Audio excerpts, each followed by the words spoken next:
This is the second example of same thing, asymptotes, finding the asymptote of this curve. So first we'll find the horizontal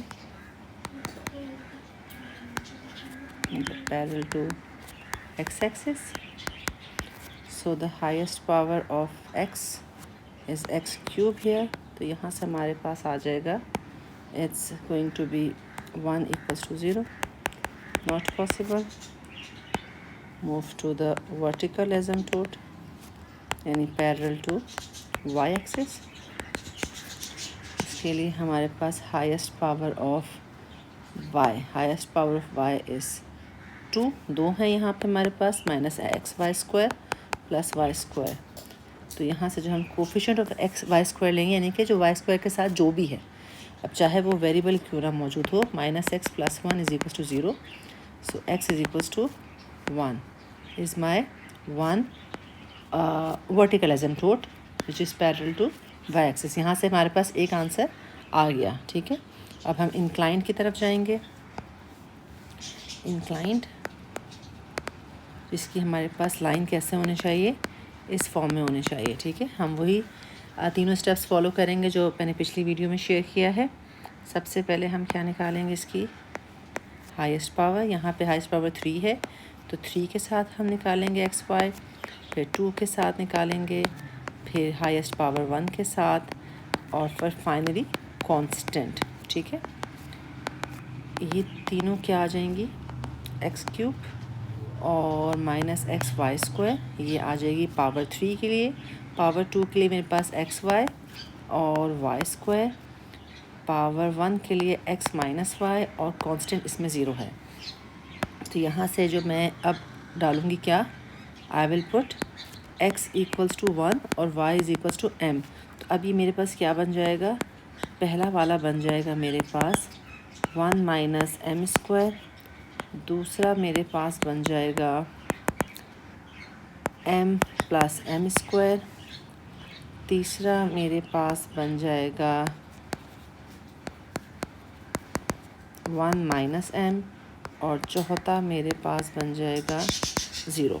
right, उसके बाद मुझे चाहिए slope निकालने के लिए मैं क्या करूँगी, मैं हाईएस्ट पावर जो भी है उसको 0 ले लूँगी. तो इस वाले केस में मेरे पास बन जाएगा, हाईएस्ट पावर क्या है मेरे पास, हाईएस्ट पावर मेरे पास 3 है, यानी कि 1 माइनस एम स्क्वायर, इसको 0 रखा मैंने, तो M square is equals to 1. So M is equals to 1 और अंडर रूट ले लूँगी ना, M is equals to +1 and -1 अलग हैं, इट्स अ सेपरेट रूट्स. ठीक है, तो सेपरेट रूट्स के लिए हमारे पास क्या फार्मूला बनता है,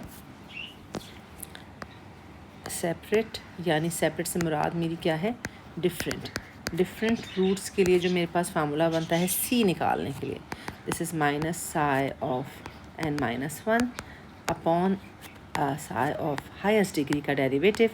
और ये तो यहाँ पे जो मेरे पास ऑलरेडी मैंने निकाला हुआ है 3 और 2 पे. ठीक है, तो 3 पे मेरा यहाँ पर है 1 माइनस एम स्क्वायर, और 2 पे मेरा है m प्लस एम स्क्वायर. तो जो 3 वाला है इसका डेरिवेटिव हम लेके देख लेंगे, वो मेरे पास बनेगा -2m.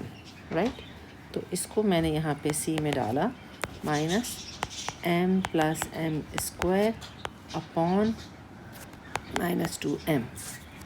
और मैं इसको सिंप्लीफाइड फॉर्म में ही लिख लेती हूँ अभी. तो माइनस माइनस कैंसिल हो जाएगा. ओके, माइनस और माइनस कैंसिल हो गया, प्लस मैं ऊपर से m भी बाहर निकाल सकती हूँ, तो 1 प्लस m अपॉन 2m. ठीक है, तो m और m भी कैंसिल हो गया. So finally I am left with 1 plus m upon 2. अच्छा, अब मेरे पास m क्या थे, m मेरे पास 2 थे, एक मेरे पास m1 था और एक मेरे पास m जो है वो -1 था. ठीक है, जब मैंने m1 वाली वैल्यू डाली तो मेरे पास आंसर क्या आ गया, 1 + 1 upon 2, so this is 2 upon 2, so this is 1. So this is answer of c. तो मेरे पास जो इक्वेशन आ गई वो आ गई y is equals to 1x + 1, और better I should write y is equals to x + 1. तो ये मेरे पास एक आ गया इंक्लाइंड एसिम्प्टोट। दूसरे के लिए मैं -1 डालूँगी। सो -1 में मेरा बन जाएगा 1 minus 1 upon 2, so this is 0. So from here I get y is equals to minus 1x plus 0, so y is equals to minus x. ये दूसरा इंक्लाइंड है। और जो मेरे पास ऑलरेडी एक वर्टिकल आया हुआ था वो क्या था इस सवाल में, that was x equals to 1. so x is equals to 1 मेरे पास vertical आया था। So these three asymptotes is the final answer of this question.